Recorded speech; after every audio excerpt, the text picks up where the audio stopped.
फिर से आप सभी दर्शकों का आपके अपने स्टडीमेंट्री यूट्यूब चैनल पर हार्दिक स्वागत है। आज के वीडियो में हम आपके सामने लेके आए हैं कक्षा 12 अनिवार्य हिंदी की जो पुस्तक है उसमें चैप्टर नंबर 3 और चैप्टर नंबर 4 के इम्पोर्टेंट क्वेश्चन।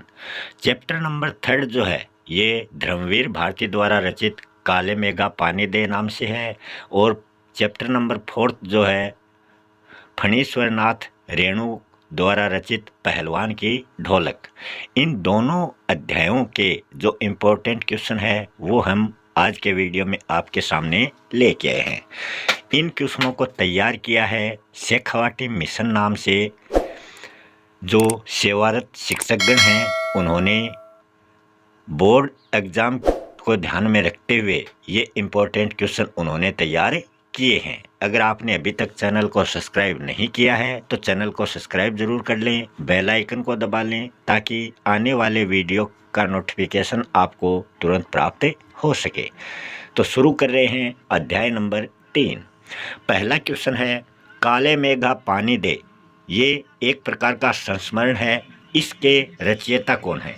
तो यहाँ हम बात कर रहे हैं धर्मवीर भारती की। नेक्स्ट क्वेश्चन है अनावृष्टि दूर करने के लिए गांव के बच्चों की टोली से चिढ़ने वाले लोग उन्हें क्या कहते हैं? तो वो उनको मेंढक मंडली के नाम से पुकारते हैं। नेक्स्ट क्वेश्चन है लेखक पर बचपन में किसके संस्कार थे? तो लेखक जो है उस पर बचपन से ही जो संस्कार थे वो आर्य समाज से संबंधित संस्कार थे। नेक्स्ट है जो चीज़ मनुष्य पाना चाहता है उसे पहले देगा नहीं तो वो पाएगा कैसे? ये कथन किसका है? तो ये जीजी का कथन है।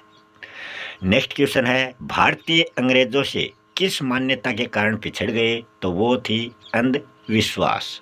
अंधविश्वास के कारण जो भारतीय हैं वो अंग्रेजों से पिछड़ चुके हैं।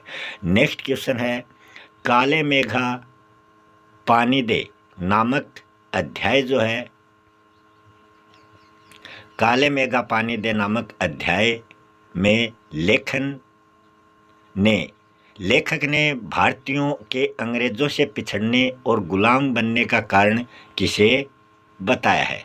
तो किसको बताया है? तो इसका जो जवाब है वो हो जाएगा देश में प्रचलित अंधविश्वास, झूठ, आडंबर एवं पाखंड के कारण ही भारतीय जो लोग हैं वो अंग्रेजों के गुलाम आज तक बने हुए हैं। नेक्स्ट क्वेश्चन है काले मेघा पानी दे संस्मरण में किस द्वंद्व का सुंदर चित्रण हमें देखने को मिला है? तो इस अध्याय में हम बात करें तो लोक प्रचलित विश्वास और विज्ञान के द्वंद्व का जो चित्रण है वो हमें इस अध्याय में देखने को मिला है। नेक्स्ट क्वेश्चन है विज्ञान का सत्य बड़ा है या सहज प्रेम का रस? काले मेघा पानी दे पाठ के आधार पर आपको बताना है। आज विज्ञान का युग है और वैज्ञानिक विकास को देखने से ये स्पष्ट हो जाता है कि विज्ञान का सत्य बड़ा है। जीजी ने लेखक को सहज प्रेम भाव में इंद्र सेना पर पानी फेंकना उचित आचरण बताया है। लेखक न चाहते हुए भी उसके अनुसार कार्य करने लगता है। इसका कारण जीजी का उसके प्रति सहज प्रेम ही था। नेक्स्ट क्वेश्चन है यह भी सच है कि यथा प्रजा तथा राजा। इस कथन का आशय आपको स्पष्ट करना है। इस कहावत में जीजी का मानना है कि राजा भी प्रजा के अनुकूल आचरण करता है। अतः जीजी का मानना है कि मनुष्य को अपना आचरण त्यागपूर्ण बनाना चाहिए। नेक्स्ट क्वेश्चन है काले मेघा पानी दे संस्मरण का प्रतिपाद्य आपको स्पष्ट करना है। धर्मवीर भारती जिनका जीवन काल 1926 से 1997 रहा है, उनका ये विचरित जो संस्मरण है काले मेघा पानी दे, इस संस्मरण में लोक प्रचलित आस्था और विश्वास तथा विज्ञान के मध्य द्वंद्व का सुंदर चित्रण हमें देखने को मिलता है। लेखक ने बताया है कि विज्ञान का सत्य भी बड़ा है और सहज प्रेम का रस भी अपनी जगह पर बड़ा है। विज्ञान सिद्धांतों पर आधारित है जबकि जो विश्वास है वो लोगों की भावनाओं पर आधारित है। आज के इस वैज्ञानिक युग में इन दोनों का ही होना आदर्श जीवन जीने के लिए जरूरी है। इसके साथ ही लेखक ने दान और त्याग के महत्व को बताते हुए कर्तव्य पालन की बात भी कही है। लेखक ने देश में व्याप्त भ्रष्टाचार की स्थिति की ओर भी संकेत किया है। नेक्स्ट क्वेश्चन है, लोगों ने लड़कों की टोली को मेंढक मंडली नाम क्यों दिया? यह टोली अपने आप को इंद्रसेना कहकर क्यों पुकारती थी?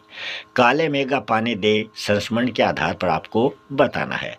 पहले बात करें मेंढक मंडली कि जो लोग उन लड़कों के नग्न स्वरूप शरीर, उनकी उछल कूद और उनके शोर शराबे तथा उनके कारण गली में होने वाले कीचड़ कादों से चिढ़ते थे, वे उन्हें मेंढक मंडली के नाम से पुकारते थे। इंद्रसेना की बात करें तो बच्चों की टोली स्वयं को इंद्रसेना कहकर पुकारती थी, क्योंकि वर्षा के बादलों के स्वामी इंद्रदेव हैं। ऐसे में यह टोली लोगों के लिए इंद्र भगवान से पानी मांगती फिरती है।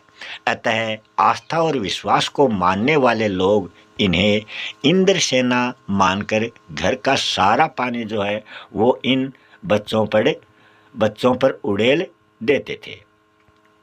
यह तो चैप्टर कंप्लीट हो चुका। नेक्स्ट चैप्टर जो है वो है फणीश्वर नाथ रेणु द्वारा रचित पहलवान की ढोलक। पहला क्वेश्चन है, शेर के बच्चे का वास्तविक नाम क्या था? तो उसका वास्तविक नाम था चांद सिंह। चांद सिंह के गुरु का क्या नाम था? तो उसके गुरु का नाम था बादल सिंह। नेक्स्ट है, पहलवान की ढोलक अध्याय गद्य की किस विधा के अंतर्गत आता है? तो ये कहानी के अंतर्गत आता है। चांद सिंह किस राज्य का प्रसिद्ध पहलवान था? तो वो पंजाब का प्रसिद्ध पहलवान था। मैला आंचल का प्रकाशन कब हुआ? 1954 ईस्वी को इसका प्रकाशन किया गया। नेक्स्ट क्वेश्चन है, उसने क्षत्रिय का काम किया है। ये शब्द किसने, किसको, कब, क्यों कहे हैं? तो इसमें 4 क्वेश्चन पूछ लिए हैं। यह शब्द जो है राजा श्यामानंद ने पहलवान लुट्टन सिंह के लिए अपने मैनेजर और राज पंडितों को उस समय कहे थे जब उन्होंने राजा साहब के द्वारा लुट्टन को लुट्टन सिंह कहने पर आपत्ति की थी। नेक्स्ट है, पहलवान काला खां के संबंध में कौन सी बात मशहूर थी? तो काला खां के संबंध में ये बात मशहूर थी कि वह जो ही आली कहकर अपने प्रतिद्वंदी पर टूटता है तो प्रतिद्वंदी पहलवान को लकवा मार जाता है। नेक्स्ट क्वेश्चन है, लुट्टन सिंह के सिर पर कसरत की धुन या पहलवानी का भूत क्यों सवार हुआ था? जवाब हो जाएगा, जब लुट्टन 9 वर्ष का था तब गांव के लोग उसकी विधवा सास को तरह तरह की तकलीफ दिया करते थे। अतः उन लोगों से बदला लेने की नीयत से ही उस समय लुट्टन ने कसरत करनी शुरू कर दी, मतलब कसरत की धुन उस पर सवार हो गई। नेक्स्ट क्वेश्चन है, पहलवान की ढोलक नामक कहानी में लुट्टन सिंह एक ऐसा पात्र है जो आरंभ से मृत्यु पर्यंत जिजीविका का अद्भुत दस्तावेज है। कैसे है ये आपको समझाना है।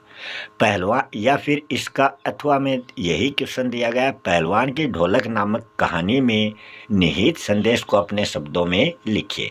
इन दोनों क्वेश्चनों का एक ही जवाब है जो नीचे दिया गया है। जवाब हो जाएगा, फणीश्वर नाथ रेणु द्वारा रचित पहलवान की ढोलक कहानी हमें ये संदेश देती है कि अदम्य साहस और जिजीविका वाला व्यक्ति विपरीत परिस्थितियों में भी हार नहीं मानता। वह स्वयं भी जीता है और दूसरे लोगों के अंदर भी जीवन जीने की शक्ति का संचार करता है। साथ ही यह कहानी हमें लोक कला एवं लोक कलाकारों के संरक्षण का भी संदेश देती है। पहलवान की ढोलक नामक कहानी में भारत पर इंडिया के छा जाने की समस्या अभिव्यक्त हुई। वो कैसे हुई? तो जवाब हो जाएगा, पहलवान की ढोलक नामक कहानी व्यवस्था के बदलने के साथ लोक कला और उसके कलाकार के अप्रासंगिक हो जाने की कहानी है। राजा साहब की जगह नए राजकुमार केवल व्यक्तिगत सत्ता परिवर्तन नहीं बल्कि पुरानी व्यवस्था के पूरी तरह बदल जाने का प्रतीक है।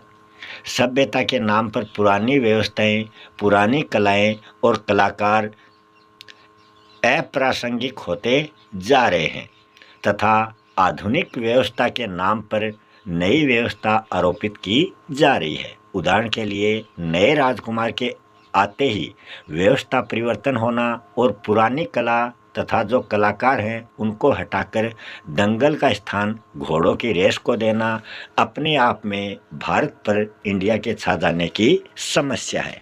तो इसी के साथ अपना आज का ये वीडियो कंप्लीट होता है। अगर अभी तक आपने चैनल को सब्सक्राइब नहीं किया है तो चैनल को सब्सक्राइब कर लें, वीडियो को शेयर करें। मिलते हैं अगले वीडियो में किसी नए टॉपिक के साथ। तब तक के लिए आप सभी का बहुत बहुत धन्यवाद।